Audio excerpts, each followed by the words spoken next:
Deux hommes, dans le but de séduire des femmes, ont volé un ballon à air chaud pour prétendre être des hommes riches. Cependant, ils se dirigent droit vers des éoliennes sans en avoir conscience. Pendant ce temps, les 4 personnes à bord du ballon sont complètement plongées dans la joie de flotter dans les airs, sans se douter du danger imminent. Heureusement, un jeune homme au sol aperçoit la scène. Malheureusement, il pense que les 4 personnes font un défi d'aventure extrême et ne les prévient pas. Pire encore, il sort son téléphone pour publier une vidéo TikTok. Ce qu'il ignore, c'est que les 4 personnes à bord du ballon ne sont pas des amateurs de sports extrêmes. Heureusement, Ariel se rend compte de la situation avant qu'il ne soit trop tard, car elle remarque que la corde qui fixe le ballon a disparu sans raison apparente. Le ballon s'élance alors comme un guépard, fonçant à toute vitesse vers une éolienne. Les lames acérées de l'éolienne, même si elles effleurent légèrement le ballon, pourraient causer la mort des 4 personnes à bord. Avant le décollage, Kevin avait rappelé à ses compagnons de bien sécuriser la corde du ballon.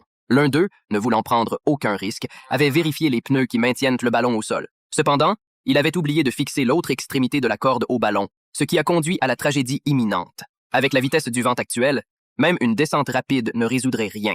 Dans cette situation de panique, les 4 passagers ne ressentent plus du tout la tranquillité qu'ils avaient au départ.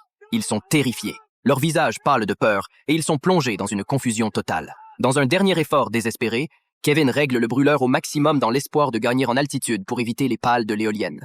Ils se recroquevillent tous dans le panier du ballon, agrippant tout ce qui peut les maintenir en place, attendant désespérément la catastrophe. À mesure que le ballon se rapproche de plus en plus de l'éolienne, Daniels, terrifié, n'ose même plus ouvrir les yeux. La peur de la mort imminente fait pleurer Ariel.